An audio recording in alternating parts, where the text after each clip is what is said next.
All right, ladies and gentlemen, we do not have time. I think, Alan, can I start? Or give more minutes? I'll be guided. Can I start? All right, thank you very much. As they come in, please request them to come in peace. Commissioner Mbodi always says he wants peace. My name is Bongani June Mwale. I'm one of the commissioners of the Presidential Climate Change Commission. Coming from Pumalanga, from dusty streets of called Jagastat. That's why those that come from Hersibanda will know. shouldn't cut this thing.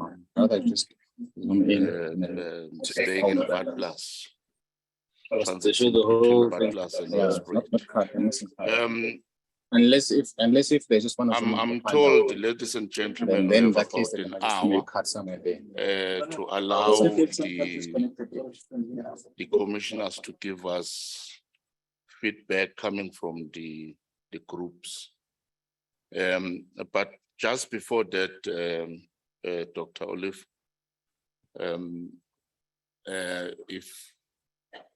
if I go to a dreamland, you know, when you dream of things that are out of your equation, right? And I happen to be a president. I will still appoint Valumusa as the deputy chairperson of the commission, and we appreciate his work. If you can, Comrade Crispy, help us to transmit that message to him as well. And if it were to be him, I will still appoint you as an ED to head secretariat. And we must say to the world and sundry that our secretariat has done incredibly well under your leadership, Crispian. If you may just stand for those.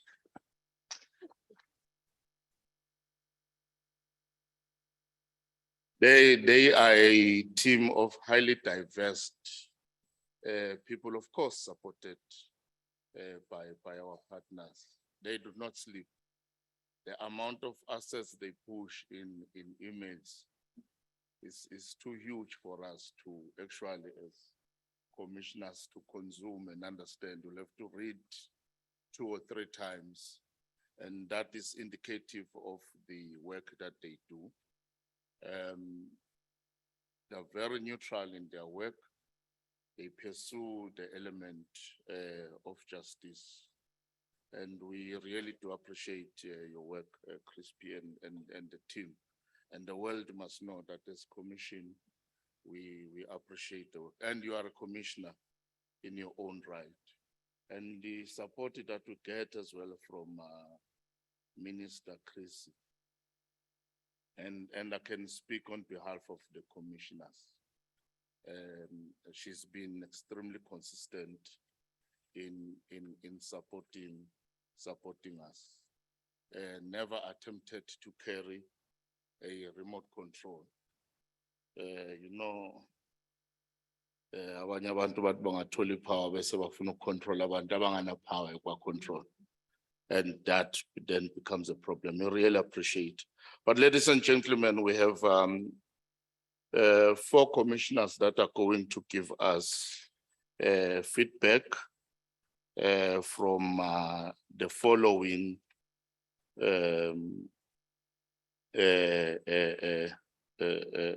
breakaway groups. Electricity planning and grid extension will be Commissioner Chaps, then Commissioner Melissa for is going to give us from a feedback from electricity governance, access and poverty. Commissioner Bate Job Skills and Localization, Commissioner Adams, Finance and Jet. And I want to believe we're not reinventing the wheel, because there's been consultation that has been happening. Clap for her.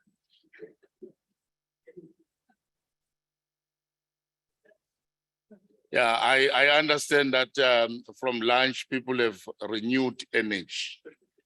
So, well, we're going to move with that speed of renewed energy without any waste of time, colleagues. All right, housekeeping issues is that, like I've indicated, that we are not reinventing the wheel. A commissioner will report. I will take, if there are any, just 2 minutes each, 2 hands from this side, 2 hands from that side. But also you are allowed, because this is a continuous consultation process, you are allowed, we are going to share with you our email address. And I became a spook ED. Used a different email address, and I'm sure intelligence is not listening, because I was vetted. They want to revert me to say you didn't give us that email address, but it's my son. I've sent a comment and it was responded to. And I did that because I wanted to check whether from an oversight perspective, are we attending to the emails? So I can assure you, ladies and gentlemen, that your communication that you are pushing to us is going to be attended to. Without any waste of time, Comrade Jacques, the floor is yours.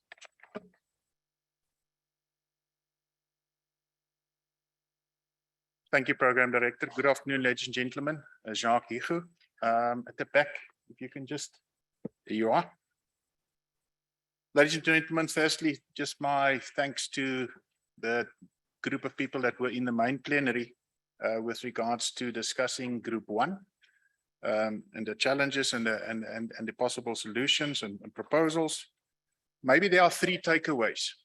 And to summarize before I go through our presentation, is that transparency in this whole process, whether it be the JET IP, whether it be the just transition, transparency is tantamount.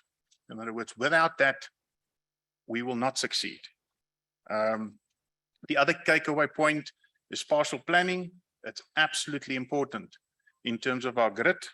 And then there was one point of disagreement in terms of the energy mix, in terms of renewables. And there was a commitment made that a offline or a separate session will be convened with the Department of Mineral Energy and some experts to discuss the challenges that were highlighted during our session. So, ladies and gentlemen, there you are. What is the purpose of our breakaway group? The role of spatial planning, which I've already explained, the need for transparency, the energy mix, least cost measures, governance, the role of distribution, and then the emergency response priorities. Our conclusions, ladies and gentlemen, were that we're in the middle of a global climate crisis, as we all know. We're also in the middle of several energy transitions globally. We have a backlog in transmission and distribution. Electricity planning must address short-term crisis and long-term planning. Other goals must be considered. Air pollution challenge, that specifically came from the Mpumalanga area. That is a big concern. Real economic challenges. There also is a need for social inclusion. The IRP is a powerful decision-making tool, and there was lots of discussion around that. The process of updating must be transparent. This is important for procedural justice. But IRP update must be considered with the integrated energy plan as well. That needs to be revisited as the only plan that can address the issues being raised on this platform. Agreement has not been reached on the role of nuclear and gas, and I've highlighted that we will meet with the Department of Mineral Energy and some specialists in terms of rolling that out. Justice, decisions is coming from different perspectives of different stakeholders, e.g. the loss of municipal revenue as an integral part of the justice discourse. Private sector participation in the electrical sector has exploded and cannot keep up with demand. We have heard that the import of PV panels, for instance, we can't keep up with demand in terms of what the private sector is requiring. Eskom's weak balance sheet was discussed as a constraint of onboarding some planned projects. South Africa has got high quantities of high value energy resources. These must be exploited, but stress testing in the South African context is essential and critical. The PCC report must be based on sound science, and ancillary services must be explicit in conjunction with renewable energy onboarding, and modeling must be able to cater for inclusion of nascent technologies as these become viable. What is our key recommendations?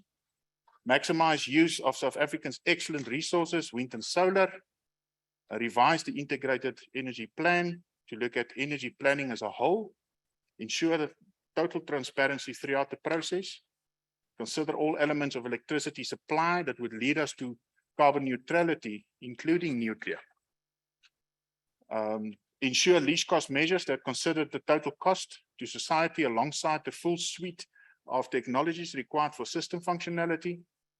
Clarify the role of the private sector in large utility scale generation capacity. Adjust the IRP methodology to be bottom up, factor in municipality capacity. Optimize grid management and conduct electricity planning partially. Signal value to the international community throughout the IRP or through the IRP, and consider South Africa's role in Pan-Africa industrial policy and planning and grid integration, and build a learning culture that leverages on our expertise. Ladies and gentlemen, that's a mouthful. I'm guessing this will also be published on the PCC website. But Program Director, that's Group 1. Thank you. All right. Thank you very much. This is yours.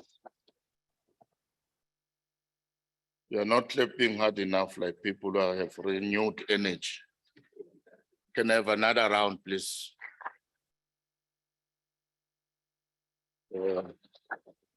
All right, thank you very much. Like I indicated, sorry, Marisa, just 2 minutes, that I will take 2 hands here and 2 hands there. One gone, one gone, 2 minutes, 2 minutes. Do we have, I'm not sure where the system, if it's working. All right, great, thank you. Thank you. I'm Richard Worthington with Project 90 by 2030, Civil Society. At the risk of being picky, we don't have an integrated energy plan to revise. We desperately need to put together an integrated energy plan. My concern is that this doesn't address the fact that we seem to be held hostage by the Department of Mineral Resources and Energy, using the planning processes or lack thereof as a way of holding us into the energy system that we are in and preventing us from moving forward. So I would commend that the recommendation is that we institute the undertaking of integrated energy planning under the auspices of the presidency, because otherwise we can continually be held hostage to lack of progress by a recalcitrant department that does not want to see change from the energy incumbents. Thank you. All right, thank you very much. You can switch that on off, sir.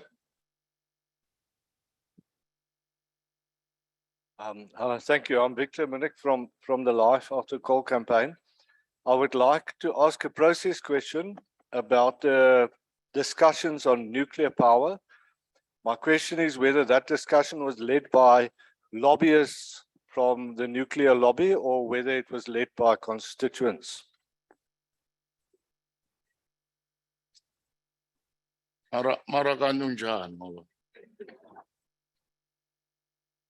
Say comments or ask questions. All right, we'll answer that later when we close. Thank you very much for that question. Melissa, would you make up? Yes.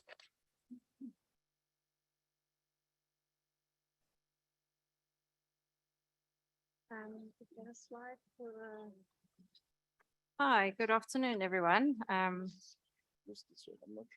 don't know this slide. I am Melissa Fourie. I'm one of the Civil Society Commissioners, and I was the facilitator of the next group, which was about, I thought there was a nice pretty slide, but I didn't get one, governance, access and poverty. It sounds like our group was a little bit easier than the previous group. Thanks for all the participants in that group. So the first important takeaway was about the importance of energy poverty and centering the whole, all the planning and decision-making and design of a new energy system around energy poverty and understanding that we want to give people access to energy and electricity. And that was, there was a very good argument made by our expert input, the person who made our expert input, Dr. Tracy Ledger, around electricity as an enabler of development, right? And she gave some examples of how households with regular access to affordable electricity were advantaged in what they could achieve and what they could do in terms of health, in terms of small business development, etc. So I think that's just a very, very important point to raise right up front. We also then spent some time discussing the potentially, how much, what the minimum consumption is that ordinary households should have access to, and we worked with a sort of target figure of 350 kilowatt hour per month per household. So something for us to aspire to give access to all people living in South Africa to that amount of energy. Okay, so that was the first one. The second one relates to the issue of the primary reason behind energy poverty is actually that electricity is unaffordable. So even people who are connected can't access electricity because they can't afford to buy it. So because we want to keep electricity prices as low as possible, that directly then leads to one of the key recommendations in the Presidential Climate Commission's report, which is about least cost generation. And least cost procurement. So actually relying on electricity that is produced in the cheapest way possible, and that gives most value for money for us as a country. We had one a representative from organized labor who asked questions about and motivated that for a more diverse energy mix, that we should still have coal and nuclear in the energy mix. And we spent some time talking about the arguments why the recommendation from the PCC is that the system should be primarily renewable, solar PV and wind plus storage. Old coal power plants are old. That renewable energy is now significantly cheaper than any form of coal, including new coal, old coal, but also nuclear. And of course, talking about also issues of pollution and how that is affecting people's health, pollution from coal power generation, as well as the impact on our ability to export carbon intensive products and how that would affect our economy and workers in South Africa. Okay, so that was the second issue, was about least cost. Then we spoke about local government. We spent quite a lot of time talking about local government. First argument or point, takeaway point about that is about how local government is of course reliable on the revenue from electricity, but to provide other services. And so it's not just about electricity reform in that context. It links to other services like water and waste, etc. We spoke about the capabilities of municipalities in general, the issues of distribution grids and the state of those grids, the infrastructure. We spoke about tariffs and cost recovery from those tariffs, and the issues of setting accurate tariffs, that is important. But then distinguishing that from the issue of free basic electricity, I think there was quite clear expert input that free basic electricity does not reach all the people that it's supposed to reach for a whole host of different reasons and different problems with delivery and disincentives within municipalities. And then there is the question about whether if that is presented as the solution, is that in fact addressing the real problem behind the reason for free basic electricity. Then we also spoke a little bit about the need for demonstration projects so that people can actually get a sense of how a different energy system would operate. I think we heard that consistently through the consultations that the PCC has been carrying out, that people want action, they want to see projects on the ground. It was proposed that we should specifically also think about those areas most affected, like Matla, Hendrina, Kriel, those areas where people are living in abject poverty, partly because the transition has already affected them so much there. Then we also spoke a little bit about social ownership and the need to experiment with different models so that poorer people and poorer households could also start to benefit directly from the transition. Then we also had some inputs about consultation. There was a feedback that there's still constituencies that have not been reached, that have not been taken along in the process, and specifically at a municipal level. And I think that's something that we as a commission must review and consider and take forward and see what else we can do to address that. I think that's it. To see if I see anyone in my group who wants to add anything. Now I get a thumbs up. Okay, fantastic. Thanks so much. She's appointing herself as my co-chair. I'm sharing this session, Commissioner Mendes, on a lighter note. There's a hand from Commissioner 1. Both of you, or you're going to give another one. All right, share notes there. The other one will speak for the other one. I'll give you 3 minutes because you are 2. Then there's one here. There's Fiso that side. Oh, Commissioner Mbodi is back. Give him a round of applause, please. Is there. All right, those are the hands. We have not forgotten about the question asked. Ladies and gentlemen, we're going to respond to that. All right.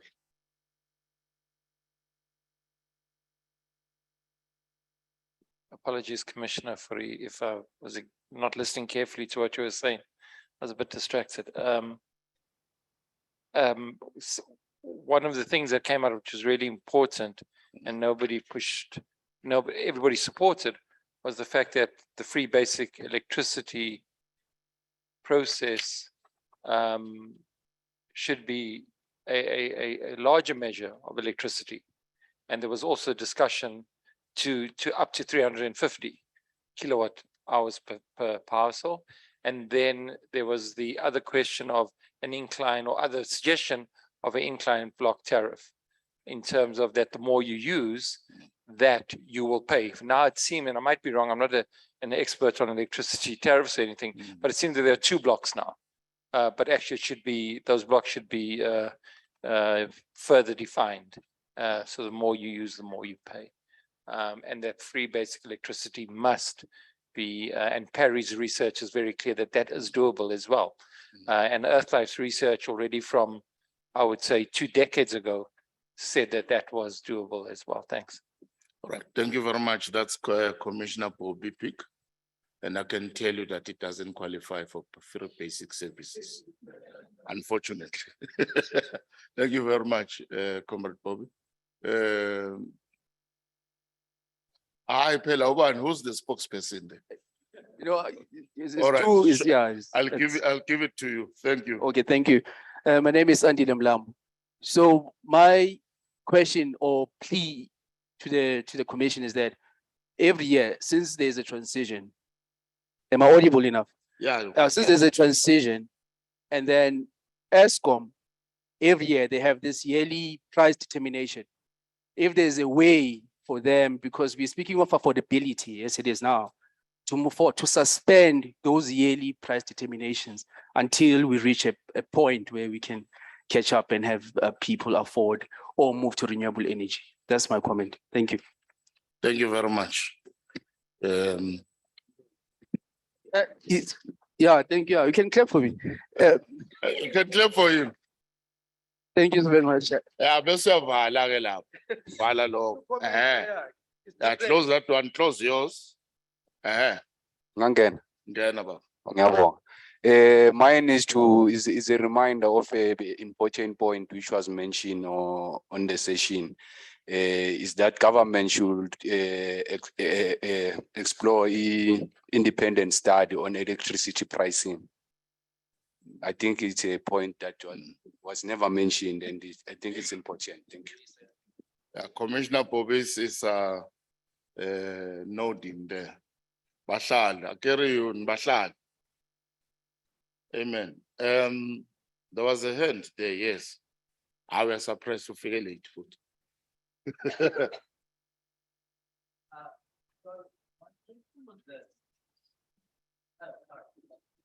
Vula lapho baba, press. There should be a button there. Yeah. Now okay. we're on. Hi, I'm Jezri. I'm from the Institute for Economic Justice. And my question was this. Given that free basic electricity at the moment is inadequate, both in the amount and its distribution, why is there this desperate push for cost-reflective tariffs when there are in fact a complete anomaly in developing countries, and even in developed countries are quite rare, even after decades of trying to push for them through neoliberal policy? It's not a given, it's not common policy. I get that general subsidies have caused problems. For example, distorting our industrial structure. Maybe we wouldn't have aluminium smelters if we didn't have deeply subsidized electricity. But this general push for cost reflectiveness without any adequate social safety net seems quite rash and aimed at the wrong people. All right. Thank you. There was one hand. Mara Bobby is biased. On a lighter note, he's an activist.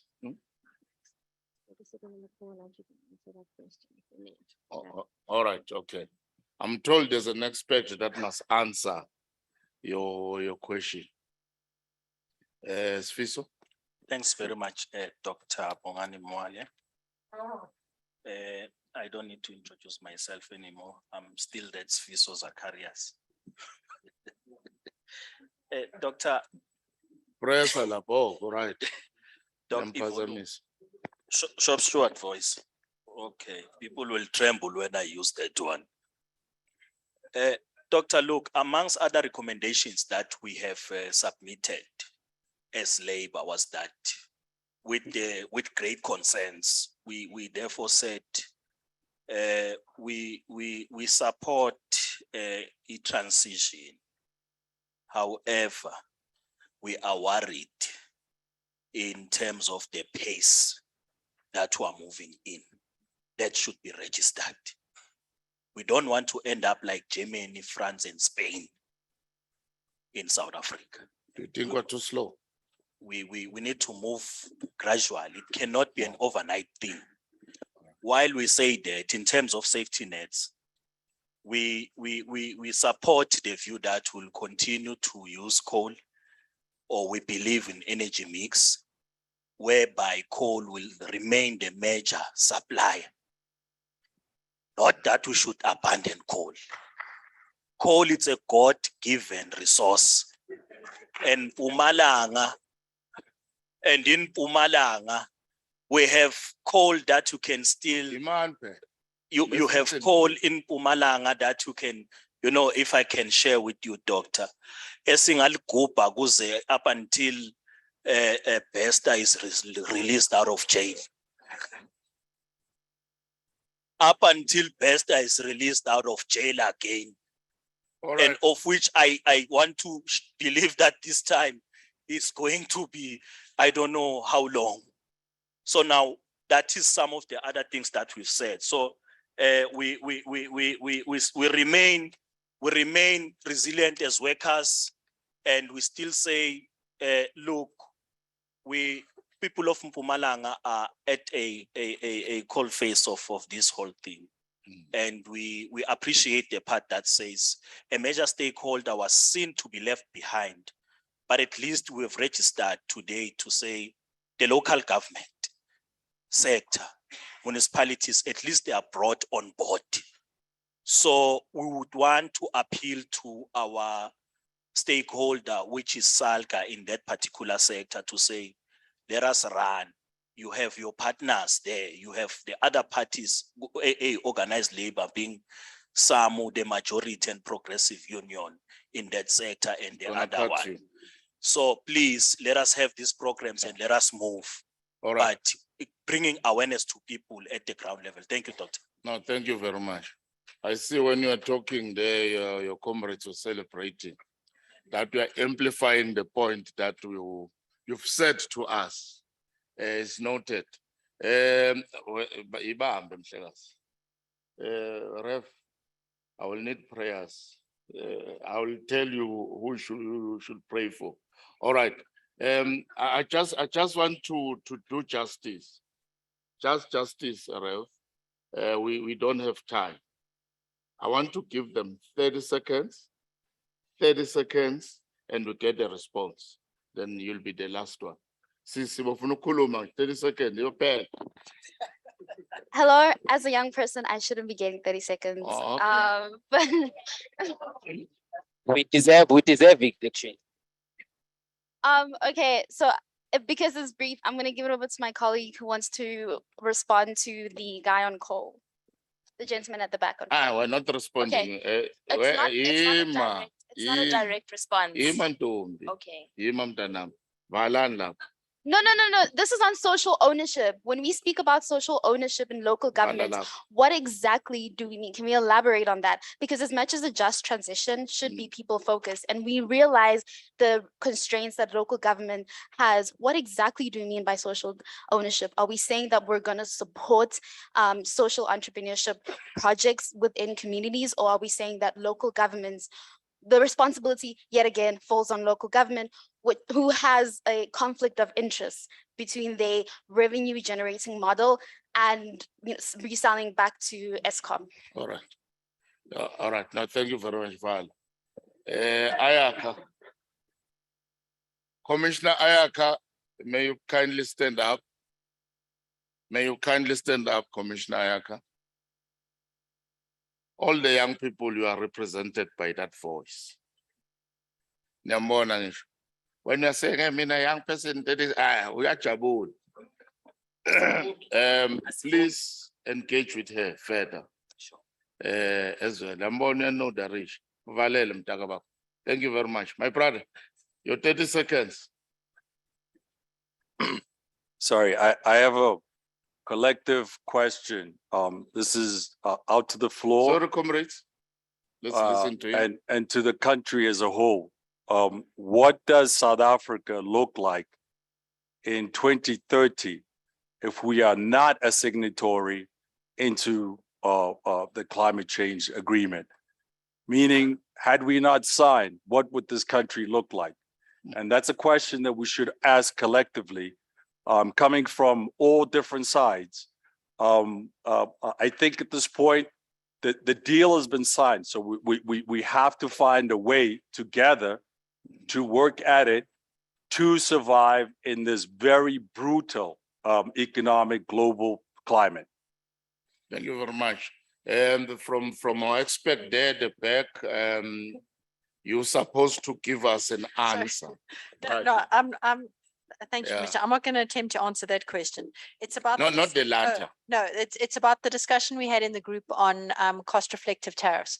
What we said is that we need accurate cost of supply information. We need to know what it costs to supply electricity, just as we need to know what it costs to provide an operation in a public hospital. We need to know if 40% of a municipality's cost of bulk services, for example, is technical losses. We need to know if there's inflation. We need to know if there is corruption. We need to know an accurate cost of supplying a service with the view to making that cost as efficient as possible, because the lower the cost, the more households we can afford to subsidize.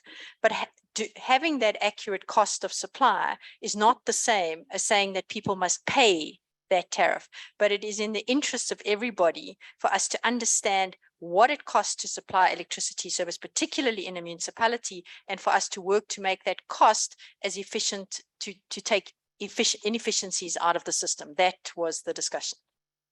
All right, no, thank you very much. You'll come back, Commissioner Melissa. Who's the third one? No, oh, sorry, I've closed the Rev. Rev, I want to see heaven. If you pray, please pray to God to say, forgive that man's sins from A to Z. I'll give you 2 minutes. Can Rev. I make 2? Thank you so much. So my question was around peak energy. Like, why don't we have a off-peak lower price? Because then that would mean that unemployed people could maybe use the electricity during the day on the off-peak, and it would lower our peak use. And then you could also have timers that could be distributed to independent families, and that would help to reduce our peak usage. Thank All right, thank you very much. And which verse did you read us? Oh. That's Genesis 2:15.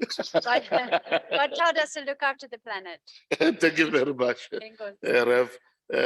Commissioner John, if you may please come. Thank you very much.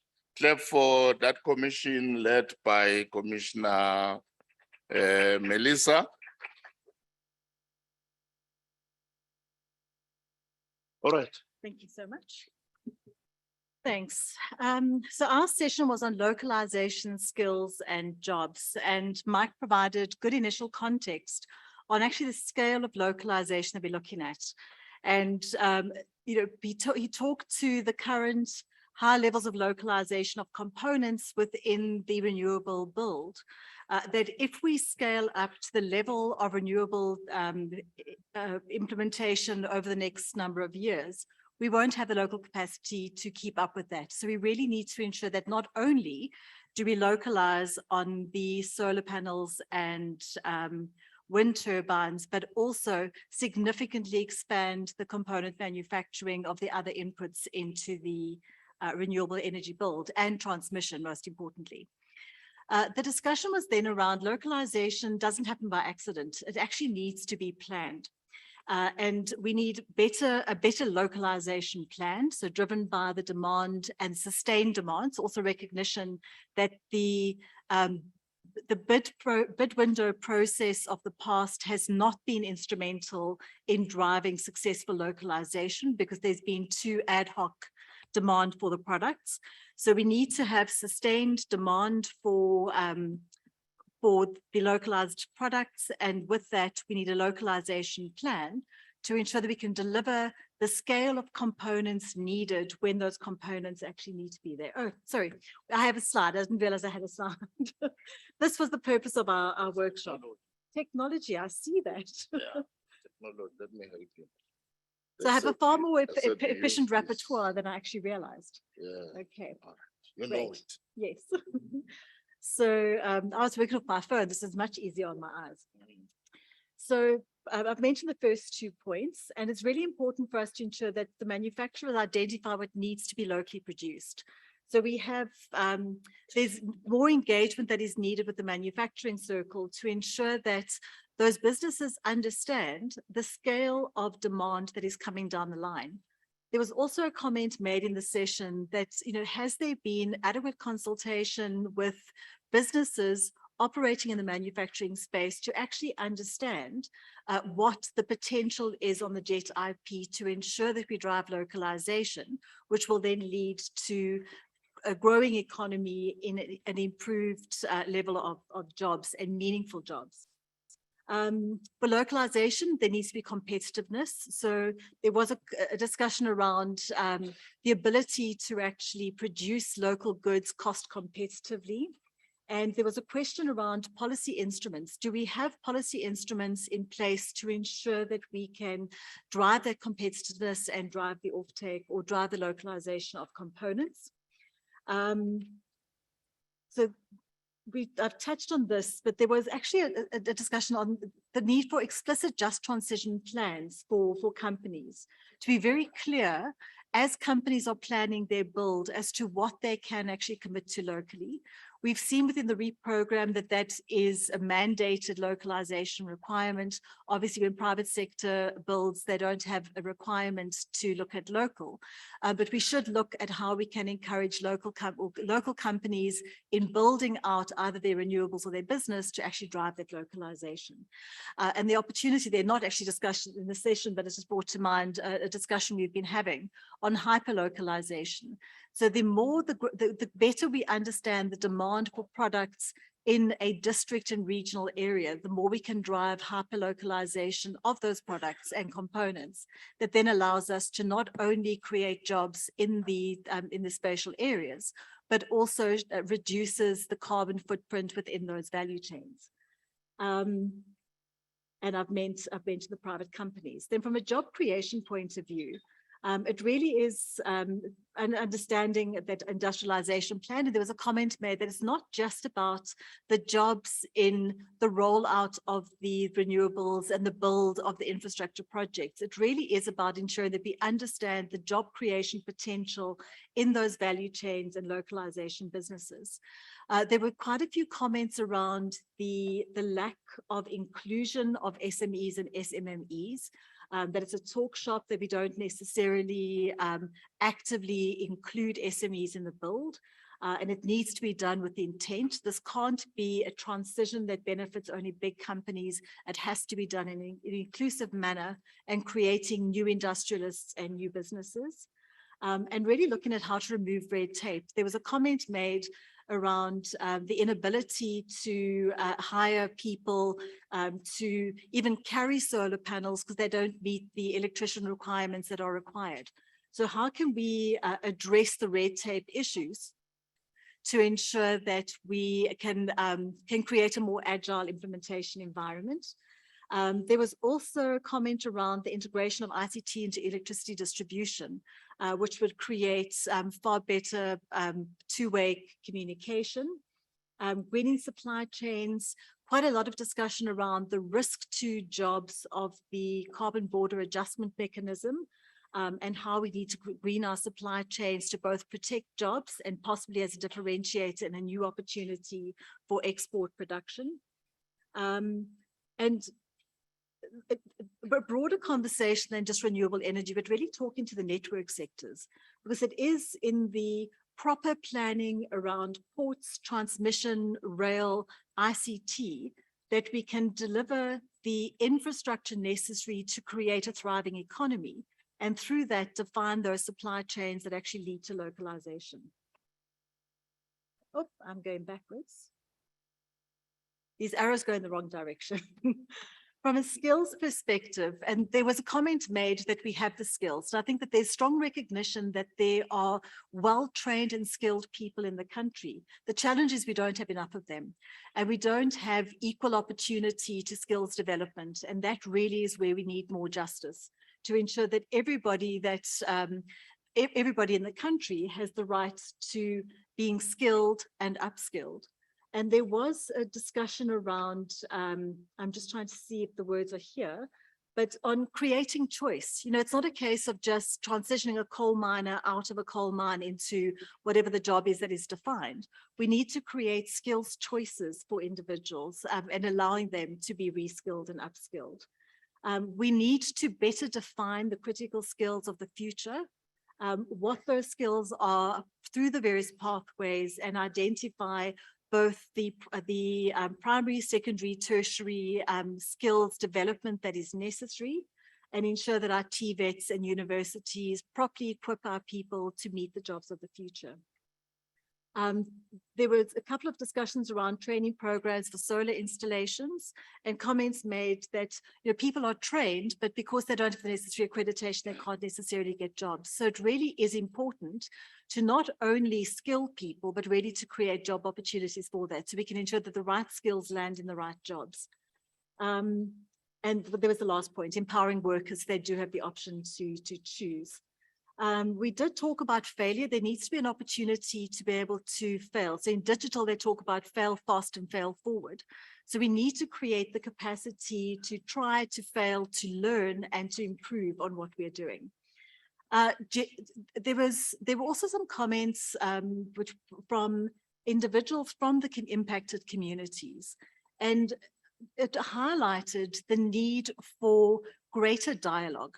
I think in consultation, we tend to listen to report as opposed to dialogue to learn. And it's a two-way learning. It's ensuring that we're working from a common platform, that the knowledge that we have is shared with the people in communities, and that we deeply understand what the communities need and how they are being impacted. And there's a lot of language around fear, and we need to ensure that we can remove the fear through insight, sharing, and understanding. A number of comments made around the ghost towns and unemployment risks as a result of mine closure, and that talks to the fear that needs to be addressed through ongoing dialogue and conversations. And there was a very strong view that the municipal or the local government layer needs to get more involved in the conversation. A number of constituencies were saying that they are more informed than their local government partners. So we do need to ensure that there is greater involvement by local government. And there was comment made, not just SELGA, but actually the local government councillors actively engaging in the conversation and understanding both the impact and the risk and the opportunity for their constituencies. Thank you very much. Ladies and gentlemen, that's the group I belonged to. All right, no, thank you very much, Comrade Joan. Said it mouthful.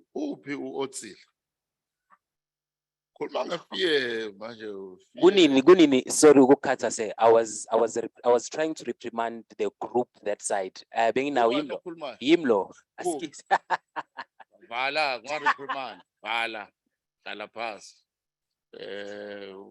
reprimand Nankulu. I'll be the one reprimanding. Close that one.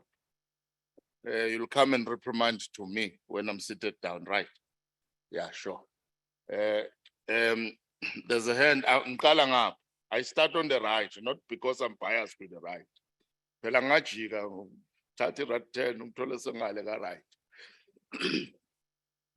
When Commissioner Bates was reporting, and you've all heard what technology said.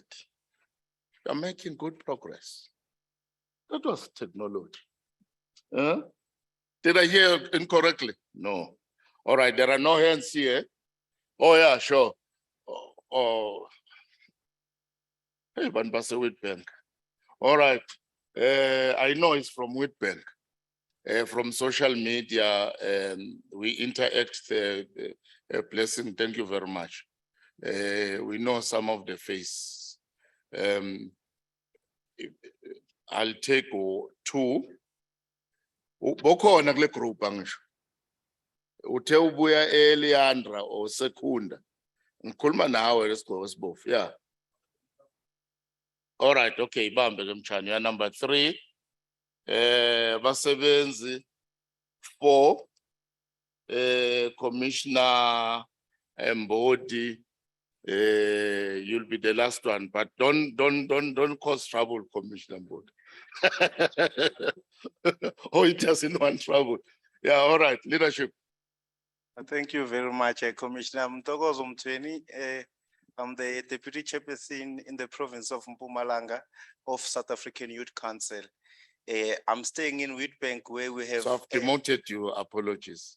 No. Yes, you said I'm a peace member. No. We have 11 power stations in Mpumalanga with over 56 mines that are operating, open and closed. What we want to say, the just transition must be just. And in the context of localization, we are asking the Presidential Climate Financial Task Team to come and revisit their finance and also the resourcing and climate finance to come back to the local people and to the municipalities so that we can be able to intertwine these things on the district development model that the president has advised more people to use, to interlink the government department and the private sector to accelerate service delivery and transformation. To the PCC, us as SAIC, we are saying that come to the district development model table, let us discuss so that these issues of localization can include service delivery and the issues of employment and enterprise supply development. For instance, Mr. Mwale, as I going to submarine, we are going to have 8.5 billion.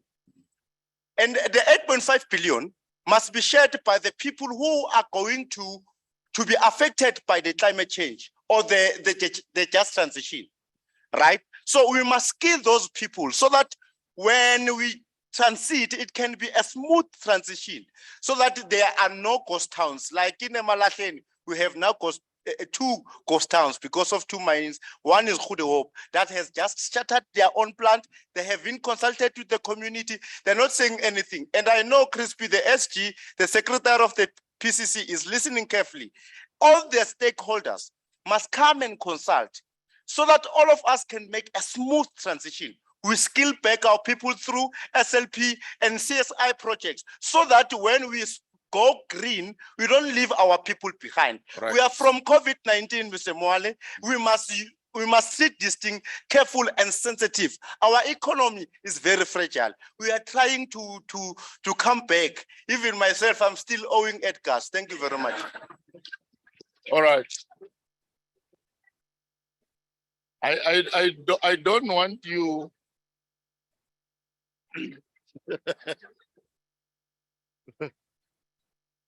I don't want you to put our executive director in collision with other secretary generals.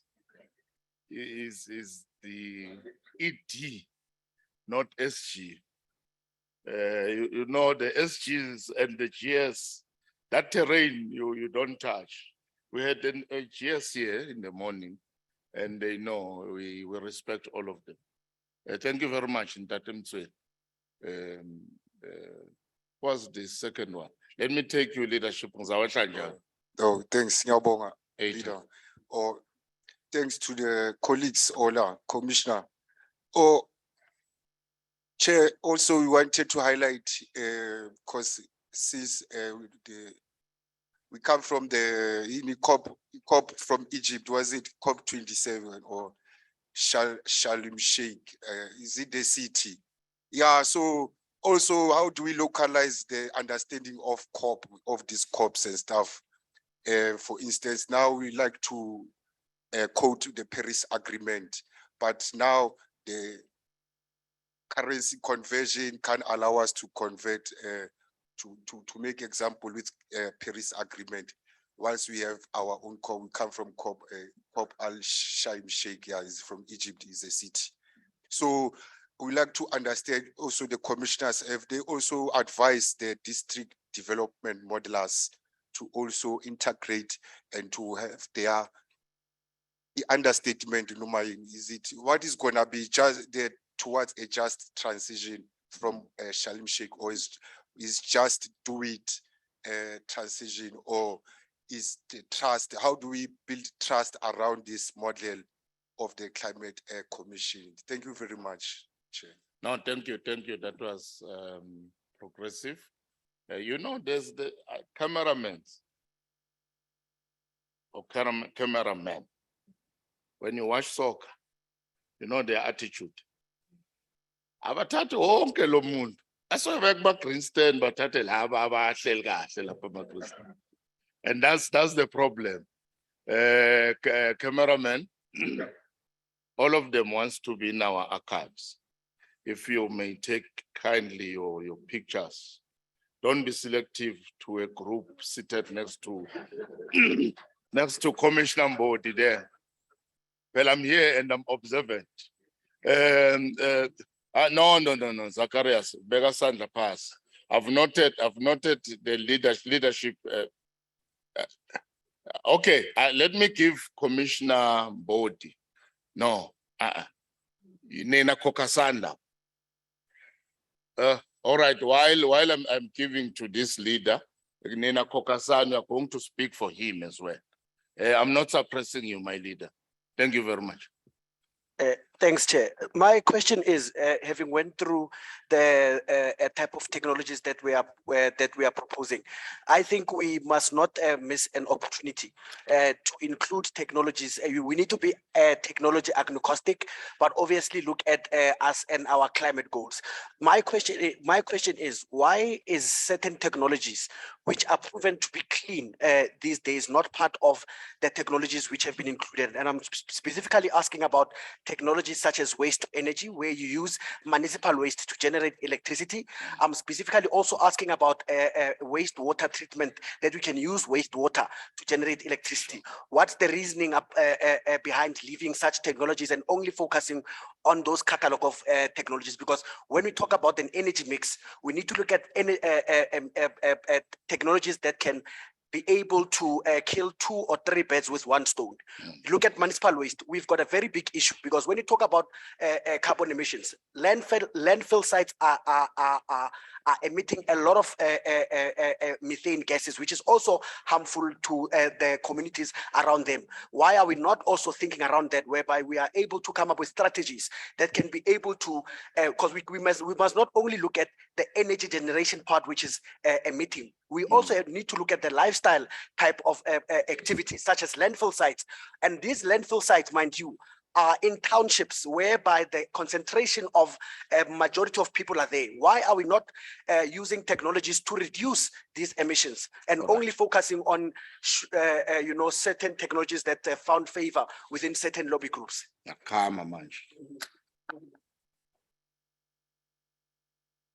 I'm tempted to say ED.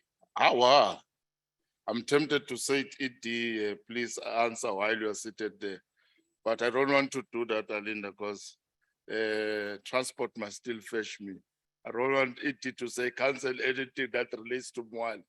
You'll walk to Mpumalanga on a lighter note. Leadership, I don't have much time. I'll give you exactly 2 minutes. And add a second, because you are related. Prayer Salam. Thanks, Chair. My name is Mabu Mulele from Kosatu. Mine, Chair, is not a question. I wanted to add on a point that was left out. What we raised there, which is very, in fact, the whole house shared the same view, to say that if ever the people that we start from the ground, if ever you want to approach the top to bottom, then it means that there's nothing just about that. So we have to go back now and making sure that there's no one that we are leaving out, starting from the community people that are in the rural areas and all that are taken through, they understand the just transition and all the crisis, the climate change crisis. Secondly, the point was that we also discussed was to say that government and the private sector needs to invest in the skills development, because now the fear that we are having as the working class is that we are faced with something new that we don't even understand. That is why in most cases we find that when people are coming in our workplaces, they want to talk this English of the just transition. We don't want to listen to them, because the fear is that we are going to lose our jobs. But then if now you are approaching the working class with all these discussions and even solutions to say, if now, for example, when we are doing away with coal, which we don't support, by the way, we are going to need these skills and all that, then we'll definitely be able to listen. But if now it's just this type of sittings, the community is left out, the poor of the poorest is left out, then that is when we'll have the dilemma. And again, Chair, the point that he wants to say, he was not in our commission. So I would like to request that you give him 2 seconds. Thank you. I wanna consult us more, Shangama Young Workers Forums. Comrades Fisa, with all due respect, wait. We will give you an email address. Because if I'm going to be open, everyone wants to say something. And allow me, comrades, to suppress you. Babambod, 30 seconds. 30 seconds, okay. I think we just need to amplify just one or 2 points. One is that localization need not be something that we expect to happen miraculously. We have got to have policy formulation supporting implementation in a way in which workers and those that want to get into the shop floor will not be affected detrimentally. So that involves government and other policymakers that they need to think carefully about an incident of things that happens because we didn't plan for them. Sure. The second thing is to make sure that we do not become rhetorical with jobs. We need to be very, very clear of which jobs we are losing and which jobs we are creating at which quality. The quality is determined by the definition of ILO, and I think I talk on behalf of many labor organizations here to say decency is key. Anything that will perpetuate casualization, which will perpetuate precarious jobs, is not the type of things that we want to see if this is a transition that is driven by us for ourselves. Thank you. Thank you very much. By the way, he's a commissioner, ne? He is a commissioner.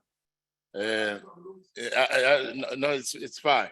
I'm saying he's a commissioner and he advanced the views from workers without any fear of faith. It reminds me of the late Steve Schroeder, may his soul rest in peace. He appeared on TV and said, "We are going to crush criminals like a bulldog, crushing a bone." So that one is a crusher, always crush on me, not on me. All right, ladies and gentlemen, I'm closing on number 3. I'm going to call on Tate Adams. You are lucky, you are the last one. All right, thank you very much. Give them a round of applause, please.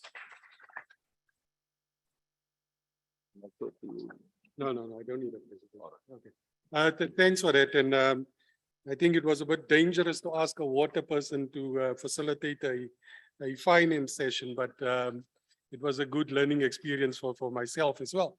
But I think part of the discussions that we had was around the mechanisms, the ability, capability around some of these financing mechanisms and the way that we need to do it. And let me put it up front. There's still a lot of misconception. There's a lot of misunderstanding. There's a lot of, I guess, the bluntest way, there's a divergence of opinion. There are at least 2 camps. And I think that requires us to spend a bit more time engaging this issue in more detail, because that's what true consultation means. But at some point, and I think Deepak made a statement, and I'm going to quote you, at some point the line in the sand need to be drawn. But be it as it may, I think one of the issues that came up early in the discussion was around project preparation finance, not just for the big players, but also for small and medium enterprises, small companies that wants to get into this game, because there is a perception that it is set up only for the big players that can stomach the risk, that can put up the 20 million pre-project finance upfront. And I think it's maybe something that needs to be dealt with.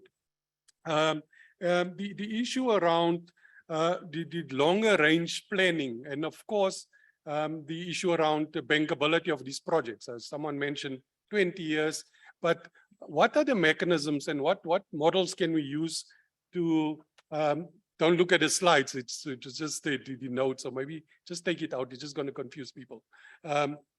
Around creating shorter time frames, shorter bankability, so it cannot be 20 years. How do you get into a space where you can make it 2 or 3 years?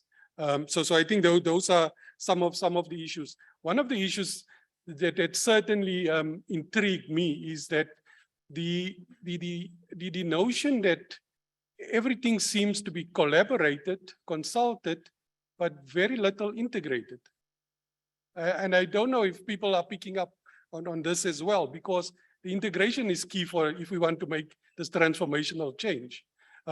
We've heard from from National Treasury that indicated that they have several activities ongoing, several review.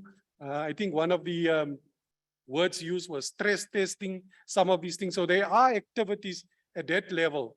But once we start asking the question, for example, at what's happening at the local government level, and it became clear that the capacity and capability at that level requires intervention. And I guess it's not something that we did not know, but for this type of activity, it's going to be much more engaged. It's going to be, I hear the issue around the energy mix. And the other thing is that the JET IP, and I'm borrowing again from someone said it, it's not an implementation plan, it's an investment plan. And some of these things that's in there does not replace what's happening. So, for example, the gentleman spoke around the wastewater and all the other things.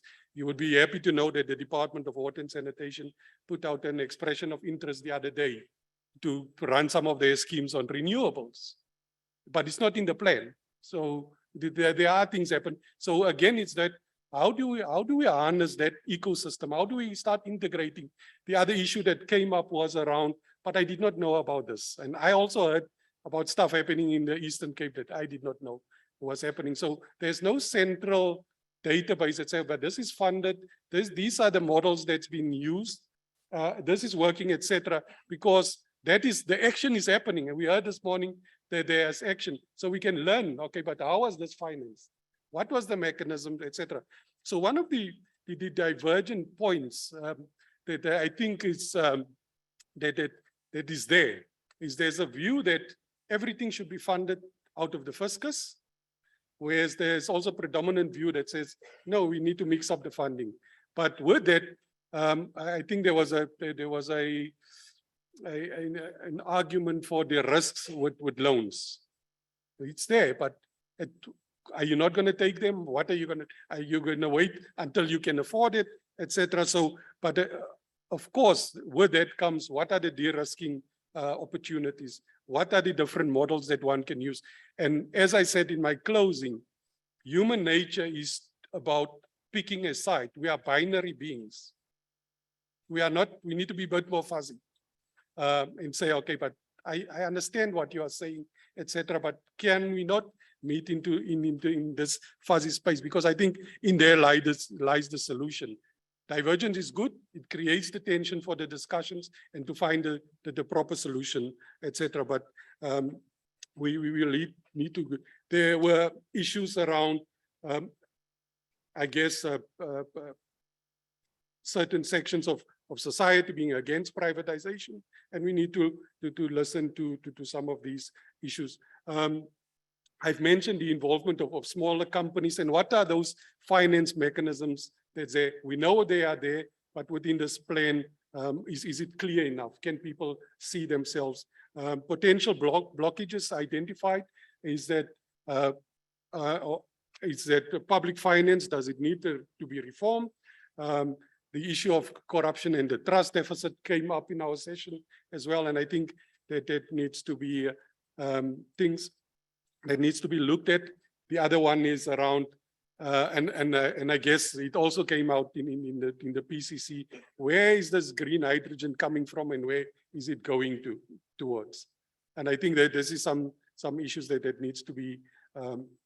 There was an issue around commercial and development banks need to take more risks, and for a lot of these things, we need to start acting now. We need to start.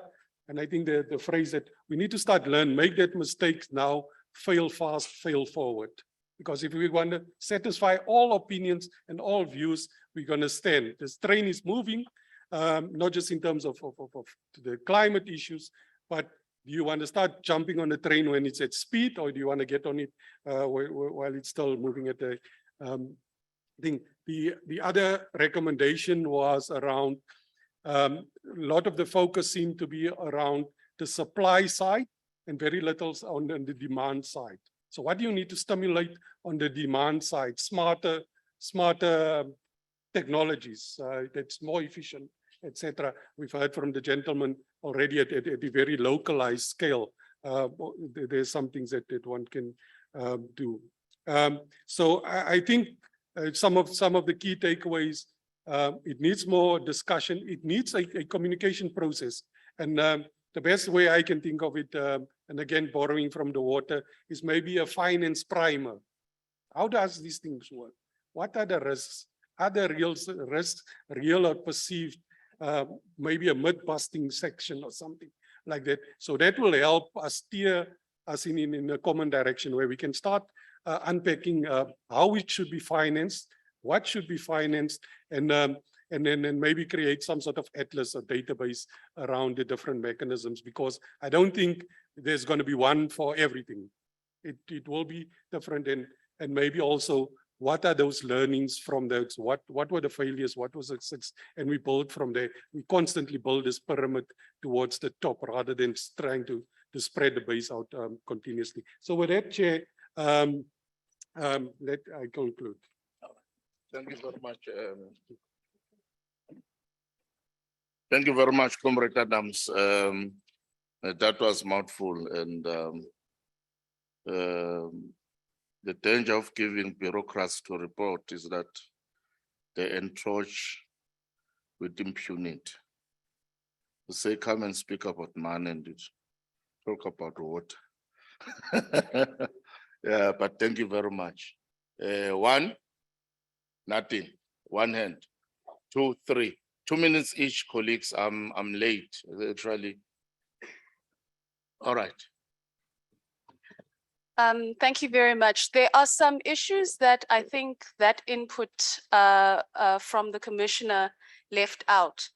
There were issues around the currency risk that I think a colleague from COSATU raised, and the kind of like debt sustainability issues when you have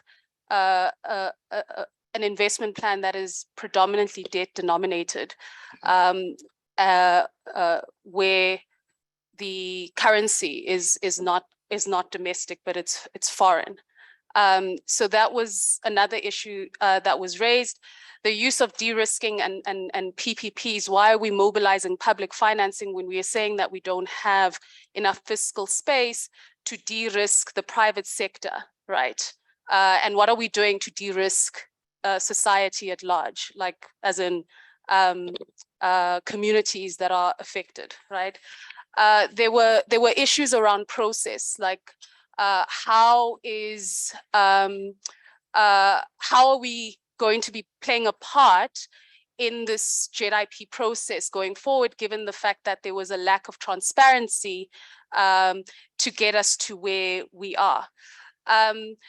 There was an issue, and I think there are other colleagues from that who can add to the other issues that were there. One more issue that I would like to raise that was not raised in that is the concern around bilateral investment treaties. We have done very well to reduce, this is the legal risks, right? We've done very well to reduce our exposure to bilateral investment treaties. However, this actually exposes us to the possibility of such, right? And there are serious legal implications to that, especially when things change. When there was a sovereign debt crisis in Europe, what happened there is that a lot of those countries had to restructure the debt and remove a lot of subsidies that were awarded to renewable industries. So they removed the feed-in tariffs and the like. 80 companies have gone against the countries of Spain, have gone against the countries of Italy for that kind of restructuring, because a lot of the arbitration is not taking place in their local countries, but they take place in international courts, like in international systems. So in what way, and because the conditionalities to these loans are not known by anyone publicly, what exactly are we signing up to? So when we talk about a transparent process, it needs to happen to the letter, to the deal. And bilaterals tend to be not the kind of deals that allow for that transparency. Thank you.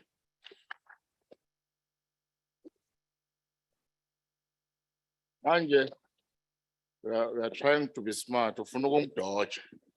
You invite trouble for me. Did I note you? No, I didn't. I will give you an email address. Second one, I think my Keda, you were the last one. There was a second hand in the middle. Sorry, my brother, for suppressing you. Apologies. Yeah, the second one, you'll be the last one. I'm not looking this side, ne?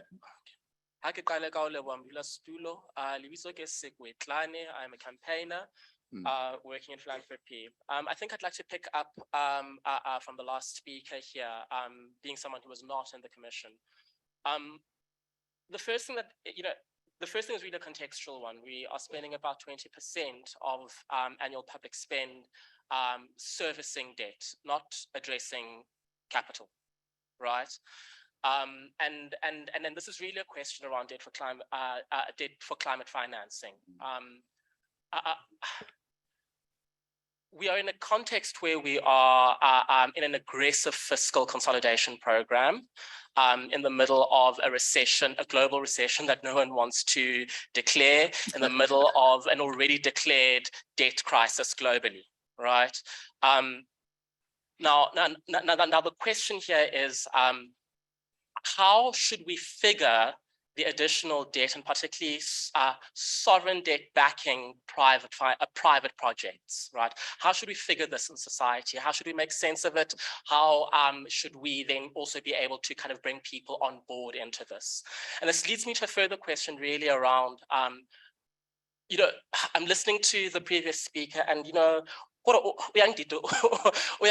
terms of the language that is being used, the sense making around these issues, the instruments, they're so far from ordinary people's experiences and understandings. And it raises the question because in an aggressive fiscal consolidation program, as we are already experiencing, there is a substantial cut in public spend on our social programs, and especially the social wage, right? We've been spending the better part of the last decade campaigning for a universal basic income grant, which itself is stated as perhaps an essential feature of the justness of the transition that is coming. And this is really not on the table as far as public policy is concerned, or fiscal policy is concerned, in terms of bringing this into a reality. And so the question for me is, or at least the secondary question for me then becomes, how do we bring more people into this conversation? What needs to be understood by society in order for us, more broadly than those of us who are here in this room, to be able to participate and shape directly the kind of program that the state then should advance in terms of financing the transition that we want and deserve, and not necessarily the one that we currently have. Thank you. Sure, thank you. My brother. Thank you very much. I just wanted to add, I was part of the commission. So a number of points have been left out, and thanks to Comrade Basani for adding some. The other point which was left out was that from our side, in particular as Labour, we are against privatization. And we think that the funding models which are proposed are actually in sync with the drive towards the privatization of energy provision in the country. And in this instance, of course, they are being done in a way that would displace ESCOM to be the main role player in as far as energy generation, energy transmission and distribution is concerned. So this is the first point. The second point is that we also pointed out that in the JIP, they are referring to the central bank, the powers it has insofar as it deploys the monetary policy tools of interest rates in particular to fight price volatility. But what they were neglecting out of that is the powers of the central bank to be able to spend through issuance. And this we have seen through the COVID-19 credit facility, which was created to prop up businesses. This method could be used to be able to ensure that enough money is available publicly to ensure that ESCOM drives and champions this process instead of pushing policies which are actually just further the the unbundling of ESCOM in terms of energy generation division and distribution division. Thank you very much. All right, no, thank you. Hey, Hands here, Chair. There's been hands Ba on the lofuna side. chair. What's the chair? Oh, Yeah, on the all right. side. Wait, Iman Makaba. Iman, I see young people have interest in this. I'm noting you.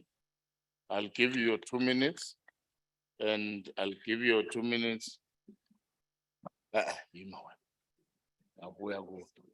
give you 2 minutes. All right, you can start, my sister. All right. So we were also in that finance session, and I think at the end of that discussion, there was a question raised about why is civil society concerned about green hydrogen? And I really want to be clear about this. Our concerns are about the fact that the JET IP prioritizes and allocates 313 billion rand to the development of the green hydrogen sector over 2023 to 2027, with 150 billion indicated for port project development and infrastructure capital. Our concern is about the inclusion of the green hydrogen sector in our JET IP, as opposed to being dealt with perhaps under the green hydrogen commercialization strategy, potentially financed by the private sector under that specific plan. If we include the green hydrogen sector under the JET IP, we take away attention from key issues that everyone has been talking about, like increasing allocations to socially owned renewable energy, mine rehabilitation, etc. I also want to raise a second question that relates to whether or not we have fully considered that under the current JET IP, based on ESCOM's decommissioning schedule, Medupi and Kusile would run to 2050 with massive air pollution implications. And we'd really like to know, has there been a full consideration of the finance that would be required to introduce pollution abatement technology at Medupi and Kusile, as well as to deal with the health implications from air pollution? So those are my two questions. All Thanks. right, yeah, thank you very much. I'm being somewhere there. Yeah. Yes. Thanks. I was also in that group. So just an input on process. So firstly, a very practical question, and in the interest of transparency, what is the future of the Presidential Climate Finance Task Team? Who's the next head of that task team? When will they be appointed?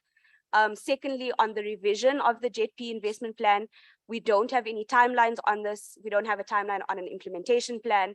And we need to know to what extent this plan can be revised. For example, is there an opportunity to revise the 3 priority areas and talk more seriously and make greater investments, towards justice outcomes and social protection and everything else people have been saying?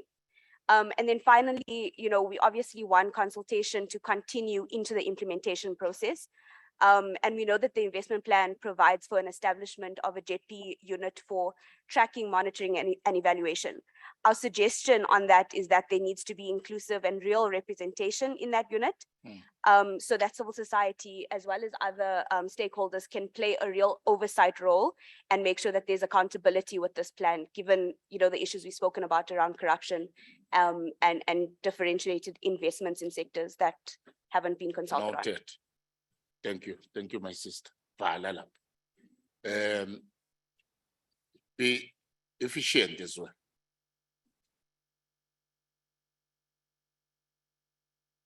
Back to Singana.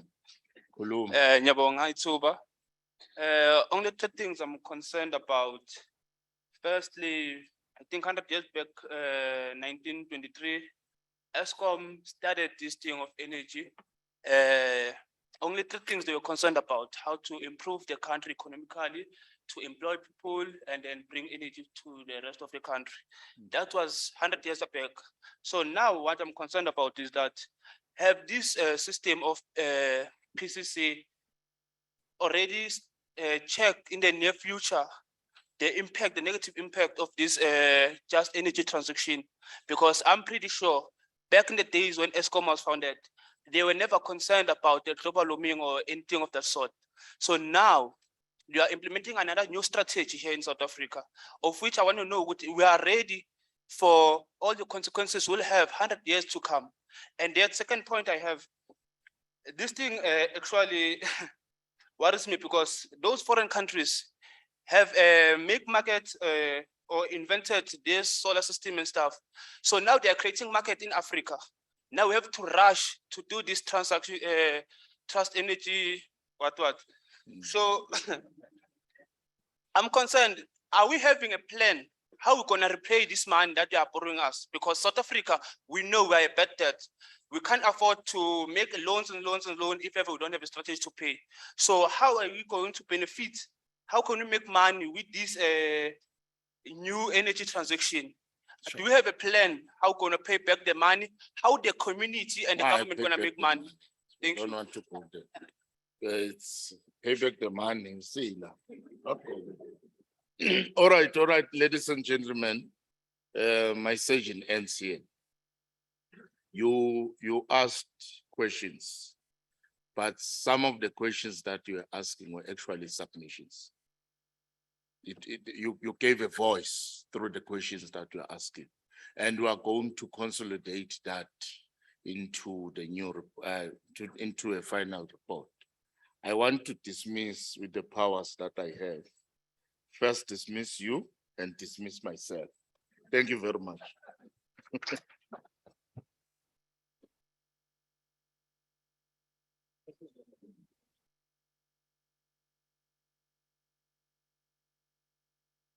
Good afternoon. It's been a day and I'm glad that we're still here, all of us at this time. It's just a small fraction of people that had to leave. I'm always reminded to introduce myself. My name is Mako Malikalakala and I'm one of the commissioners. This is the last session that we're going to have.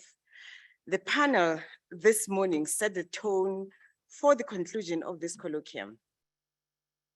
The panelists who were here from different sectors provided a resounding affirmation to the recommendations that came out of a marathon information and consultation sessions held over the past 2 months.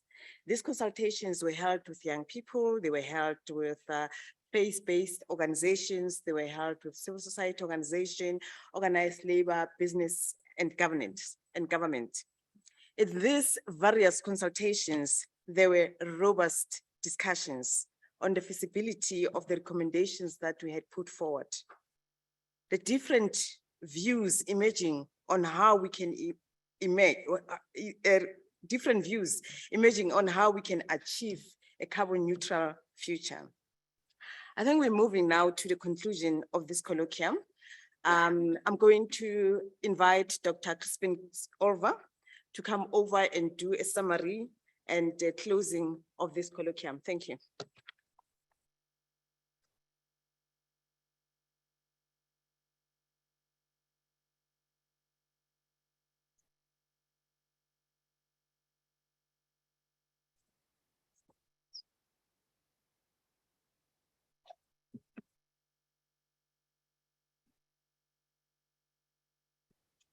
Good afternoon.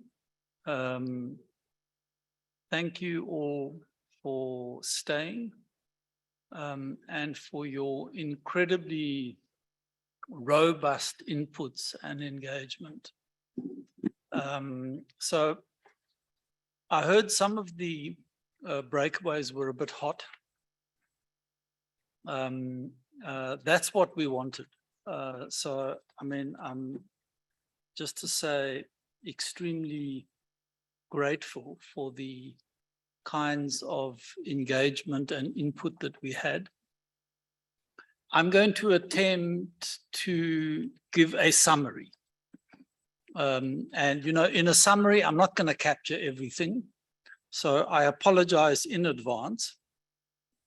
But during the day, we've been listening quite carefully, and I'm going to try and capture what I think is a consensus in this room. And you might not think there's a consensus. There's some voices heading in quite different directions.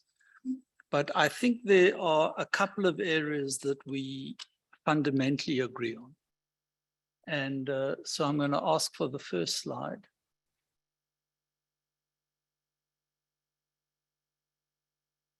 Yeah.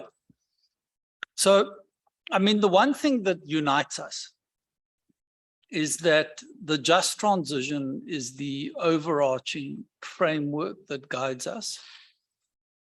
And in that framework, we want to see an equitable sharing of risks with targeted support to those that are most at risk. And that's got to include, and a number of important issues have been raised: skills, human health, economic diversification, social support, energy access, and poverty. There's also a procedural component to the just transition, and consultation is a prerequisite to whatever we do. And we've got to enable participation by those most affected in the decisions and in the implementation of this transition. And just while we're on this issue of just transition, there's also a global dimension, and it got, quite crisply raised in this morning's discussion. And particularly this balance between developed and developing countries, and forcing those that have caused the climate crisis to pay for it, and making sure that those who've done least to cause this crisis don't carry the burden. And the other element, which has been like a theme running through this whole discussion, is what I would call intergenerational equity. And we've had some of the most articulate voices in this discussion have been those of young people who say, don't saddle future generations either with the climate problem. So, don't devastate the climate today and make us live in a world that we can't function in. But also don't take on unsustainable levels of debt that we as a future generation then have to pay off. And I was very struck by, Minister Creasy's framing of the energy trilemma, these sort of three prongs that we use as the foundation for decision-making around energy. And that's the importance of energy security. I think it's fundamental. The importance of equity, and I would include in that affordability, least cost, and the importance of sustainability. And I like the interpretation she gave it of both social and environmental sustainability.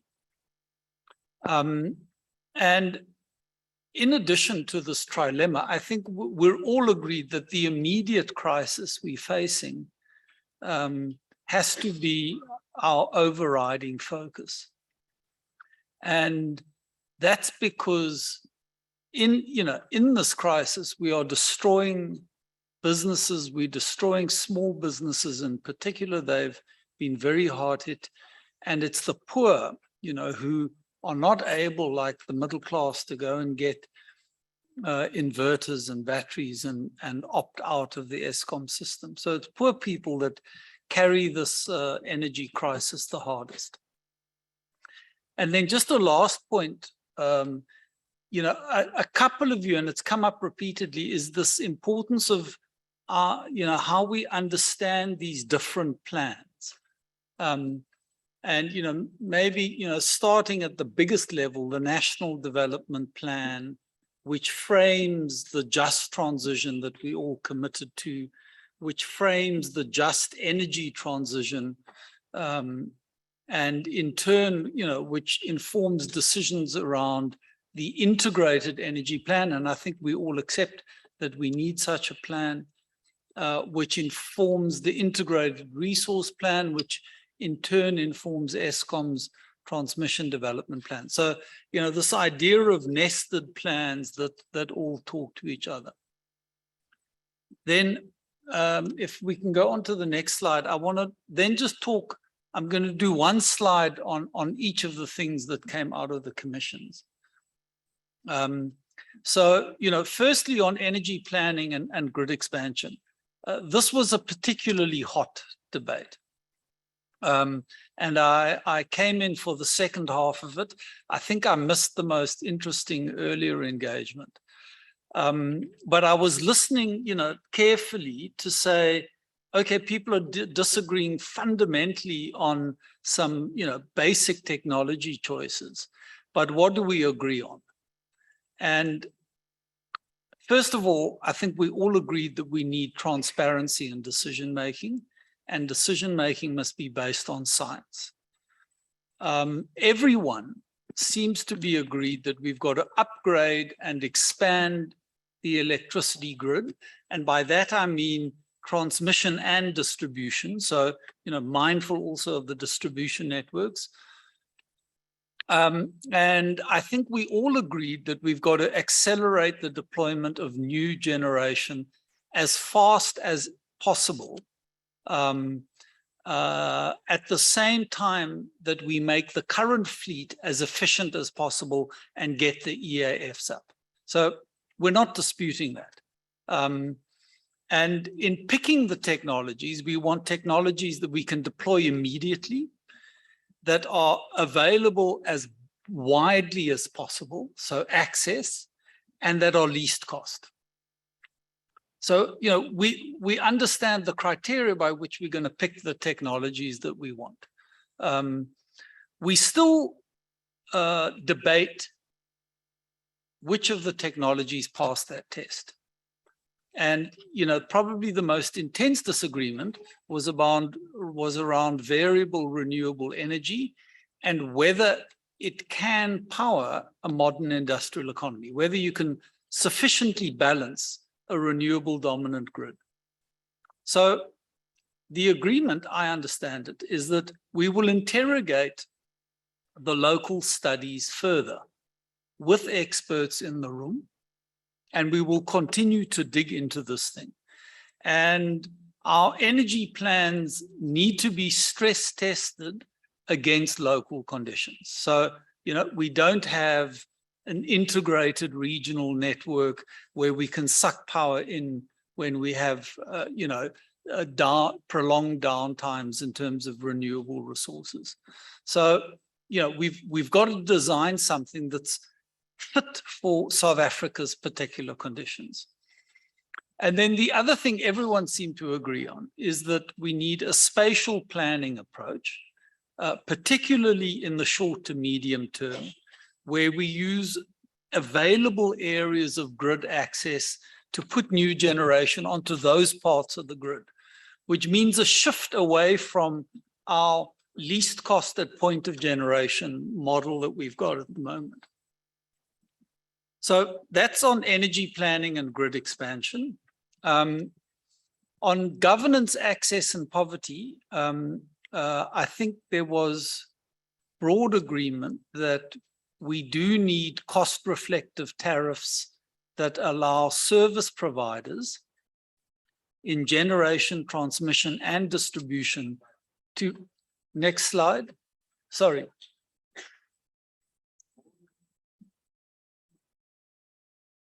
Okay, very good. What's that? Can I move it? Okay, but now you've moved us too far. Okay, there we go. So cost-reflective tariffs so that our utilities, state-owned, can recover costs. We can't run them unprofitably in the way that, undermines the maintenance of our core infrastructure. But that's got to go hand in hand with provisions for affordability and, once again, least cost supply with targeted free basic electricity for the poor. And I think we cohered around this proposal to guarantee a minimum threshold of consumption, and that's estimated to be about 350 kilowatt hours per household per month. So that's one of the major proposals. At the broader governance level, it was agreed that we need a transition-capable state that's able to navigate and regulate the complexities of this transition. Everyone seems agreed that local government has been under-prioritized and underfunded. And there was wide support for this idea of an independent study into pricing reform, presidential-led, so a presidential-led independent study into pricing reform that includes a relook at the local government revenue model. And a number of people emphasize that that study's got to be participatory. Sorry, I'm now going backwards.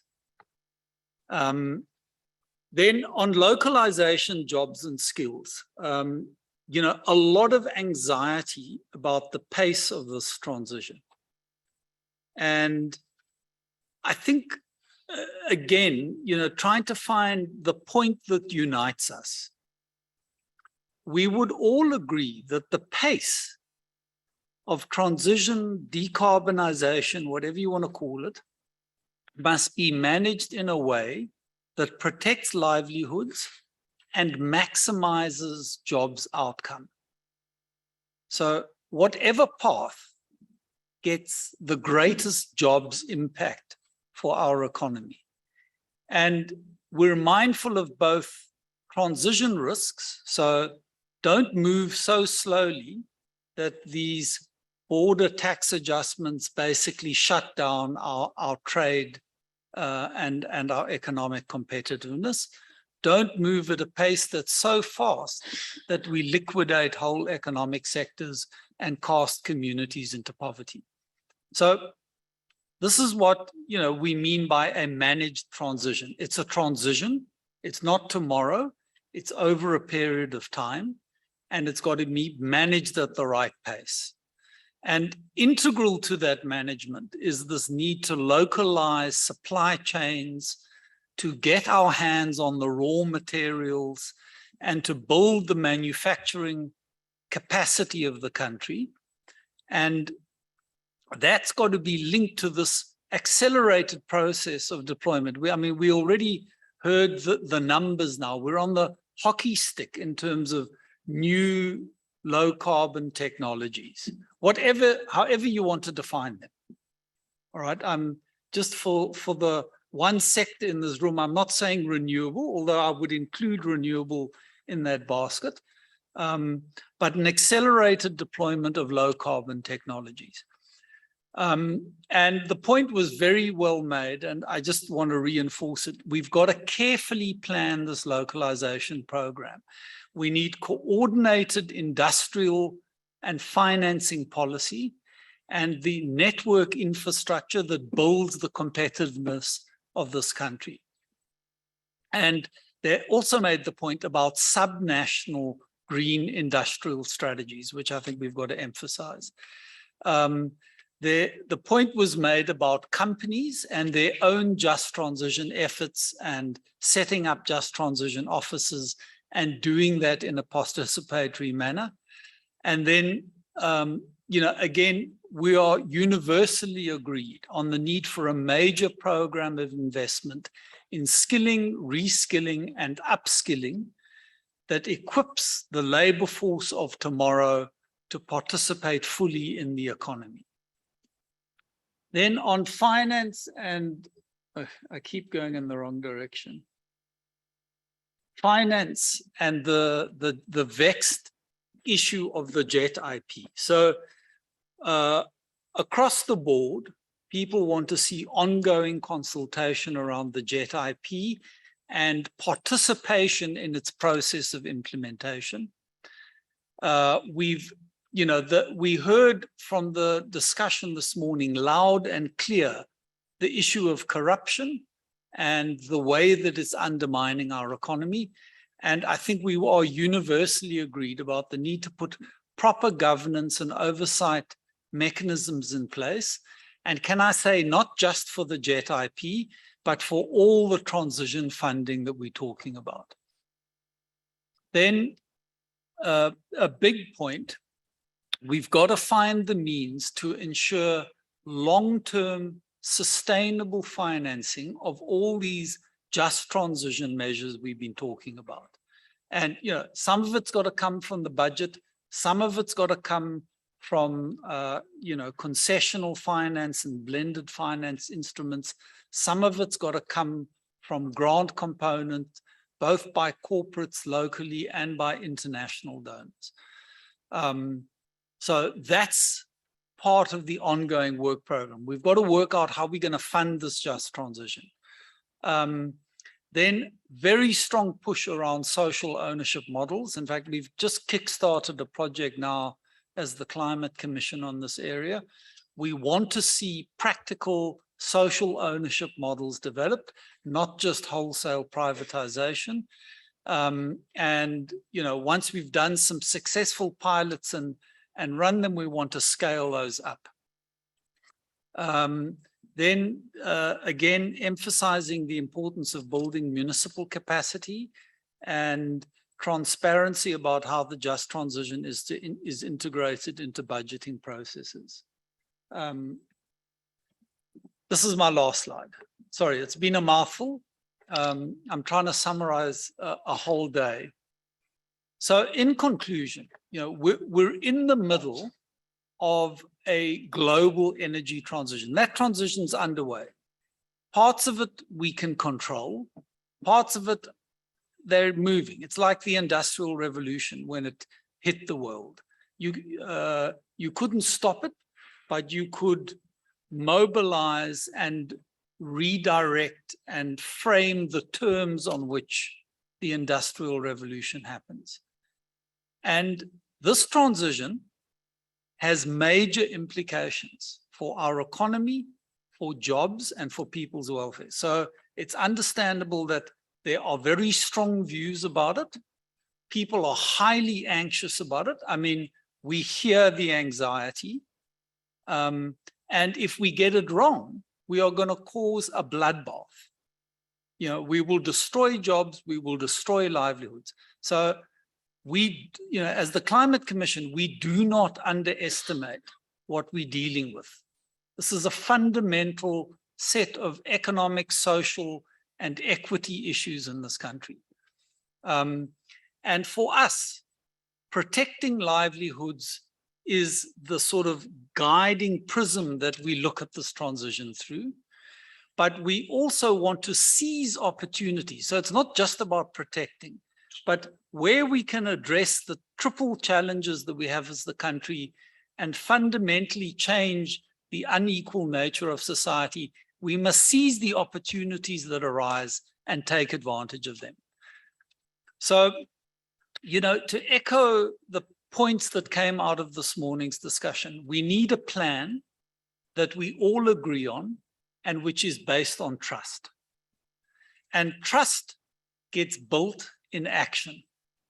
You're not going to believe my words or the words of another commissioner.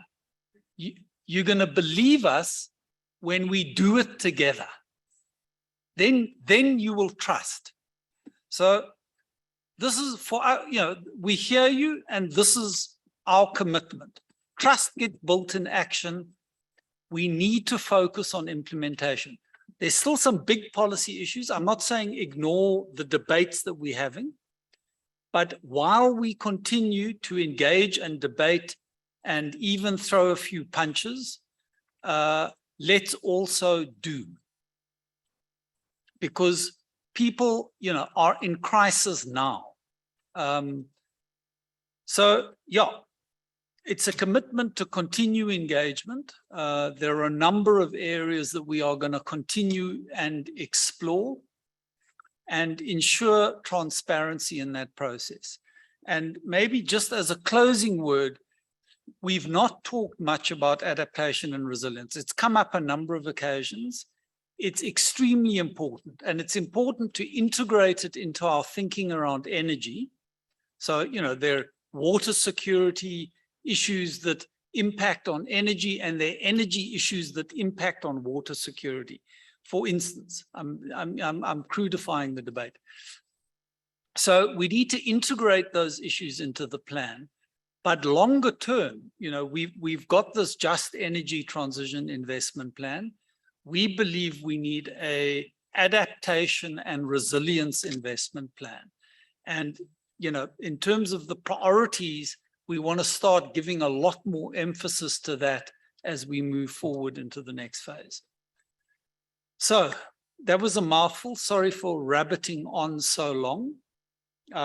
It's a summary of some of the things you've said. I will accept that there might well be issues we've not covered, but I want to suggest you mail us about those issues and you accept this summary as, just maybe my views on what we discussed today. So thank you.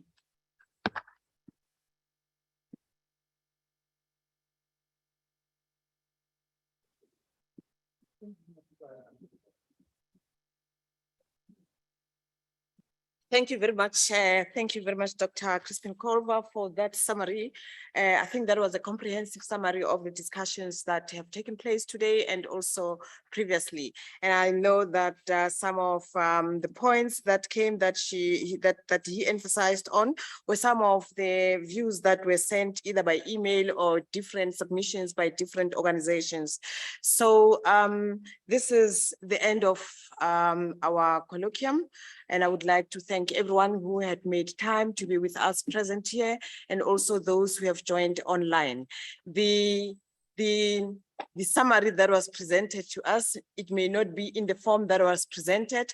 This is going to be submitted to the president. And I would like to also remind everyone that this commission, it's not a decision-making commission. We are an advisory commission. So that means we advise. So recommendations that we put forward may be taken as they are, or they may be critiqued or turned back and say, we need much more better scenarios, recommendations that we can work on. These ones may not be aligning with the policy framework in the country. I would like to thank the organizers of particularly those who were dealing with logistics. I know it was very difficult, and we hope that will improve in the near future. As you know, that every time people come together, there's new developments and new stuff to look into. And so we hope that next time we have this kind of gathering, we'll have less glitches unlike the ones that we have now. Also would like to thank all the commissioners that made time and all the organizations from all sectors that have made submissions into the process that we are in today. Also, I would like to thank the Secretariat for their hard work. I know it has been sleepless nights. That shows with the kind of emails and text and messages that we get midnight that people are not sleeping. We are working towards a carbon neutral future of not only of South Africa, but of the world. The Secretariat, thanks very much for the good work that you have done. And let's continue as Dr. Olva had said, that when we do it together, we'll have trust and we'll produce the best that all of us can tomorrow be proud that we have created a future that we will be proud that the future generations would also be proud about us. So thank you very much. I'm not sure if there's any announcement, but I would like to end. Is it? Okay.